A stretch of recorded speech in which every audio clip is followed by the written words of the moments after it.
Did you know a single man almost united the entire continent of Africa? His name was Kwame Nkrumah, and his vision was audacious: a borderless, unified Africa, free from colonial shackles. But his dream was cut short.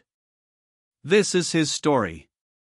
Francis Nwaokofie Nganloma, later known as Kwame Nkrumah, was born in 1909 in Krofel, a small village in the Gold Coast, now Ghana. His early life was steeped in the traditions of his people, but a thirst for knowledge would soon propel him onto a global stage. His father was a goldsmith and his mother a petty trader. He attended a local Catholic school, excelling in his studies and showing early signs of leadership. His brilliance earned him a place at Achimota College, a prestigious institution in Accra, where he trained as a teacher. But teaching young children wasn't his ultimate calling. Nkrumah yearned for something more. He set his sights on higher education in America. In 1935, Nkrumah embarked on a journey to the United States, a pivotal moment that would shape his future. He enrolled at Lincoln University in Pennsylvania, a historically black institution that had nurtured generations of African American leaders. There, he immersed himself in philosophy, economics, sociology, and theology, earning a Bachelor of Arts degree in 1939. But his academic pursuits didn't stop there. He continued his studies at the University of Pennsylvania, earning a Master of Science in Education in 1942. The American experience profoundly impacted Nkrumah. He was exposed to the writings of Marcus Garvey and W.E.B. Du Bois, intellectual giants who championed black liberation and Pan-Africanism. These ideas ignited a fire within him, fueling his commitment to the cause of African independence. After a decade in the United States, Nkrumah moved to London in 1945. He became deeply involved in anti-colonial politics, serving as the secretary of the West African National Secretariat. He connected with other African intellectuals and activists, forging alliances that would prove crucial in the years to come. Nkrumah's vision was clear: the liberation of the Gold Coast from British rule. He believed that only through self-governance could Africans determine their own destiny. In 1947, he returned to the Gold Coast to take up the position of General Secretary of the United Gold Coast Convention, a political movement advocating for self-government. However, Nkrumah's radical ideas soon clashed with the UGCC's more moderate approach. He wanted immediate independence, while the UGCC favored a gradual transition. This ideological divide led to a split, and in 1949, Nkrumah founded the Convention People's Party, a political force that would galvanize the masses. The CPP's slogan was "Self-Government Now," and its message resonated with the people. Nkrumah employed a strategy of positive action, a campaign of non-violent resistance, including strikes and boycotts, to pressure the British authorities. In 1950, Nkrumah was arrested and imprisoned for his political activities. But his imprisonment only served to amplify his popularity. From behind bars, he continued to lead the CPP, and in the 1951 elections, the party won a landslide victory. The British governor was forced to release Nkrumah and invite him to form a government. In 1952, Kwame Nkrumah became the Prime Minister of the Gold Coast, a remarkable achievement for a man who had once been considered a radical agitator. He now had the opportunity to lead his people towards independence. Nkrumah wasted no time in implementing his vision. He focused on developing the country's infrastructure, expanding education, and promoting African culture. His ultimate goal was to achieve full independence from British rule.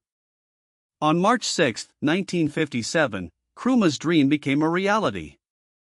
The Gold Coast gained its independence and was renamed Ghana, a name derived from an ancient West African empire. It was a watershed moment in African history, the first sub-Saharan African colony to break free from European rule. Nkrumah's words on that historic day echoed across the continent. "Ghana, our beloved country, is free forever." Ghana's independence sent shockwaves throughout Africa. It inspired other liberation movements to intensify their struggles for freedom. Nkrumah became a symbol of hope and a beacon of Pan-Africanism. Nkrumah believed that the independence of Ghana was meaningless unless it was linked to the total liberation of the African continent. He envisioned a united Africa, free from colonial borders and united by a common purpose. In 1963, Nkrumah played a key role in the formation of the Organization of African Unity in Addis Ababa, Ethiopia. The OAU aimed to promote unity, solidarity, and cooperation among African states.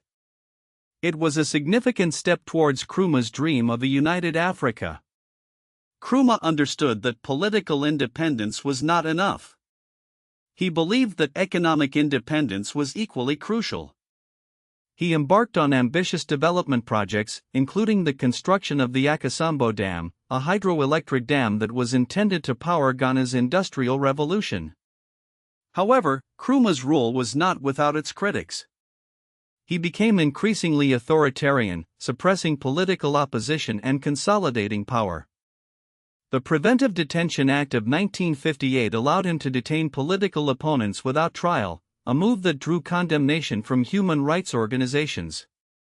In 1964, Ghana became a one-party state, further solidifying Nkrumah's control. While some argue these measures were necessary to maintain stability and pursue his development agenda, others see them as a betrayal of the democratic ideals he once espoused. By the mid-1960s, Ghana faced growing economic challenges. Cocoa prices, the country's main export, plummeted, leading to financial difficulties and widespread discontent. On February 24, 1966, while Nkrumah was on a state visit to North Vietnam and China, a military coup led by officers of the Ghanaian army overthrew his government. Nkrumah never returned to power. He lived in exile in Guinea, where he was named co-president by President Ahmed Sékou Touré. He continued to write and advocate for African unity until his death in Bucharest, Romania, on April 27, 1972. His body was initially buried in Guinea but was later reburied in his hometown of Nkroful, and eventually moved to the Kwame Nkrumah Mausoleum in Accra. Kwame Nkrumah's legacy remains complex and contested. He is revered as the founder of modern Ghana and a champion of Pan-Africanism. His vision of a united Africa continues to inspire generations. However, his authoritarian tendencies and economic policies have also drawn criticism. Despite the controversies, Nkrumah's impact on African history is undeniable. He was a visionary leader who dared to dream of a free and united Africa. He showed the world that African independence was possible. His ideas continue to resonate in modern Africa, shaping debates about continental integration, resource nationalism, and state-led development. Nkrumah's question remains: how can Africa truly achieve economic independence and fulfill its potential on the world stage? What do you think?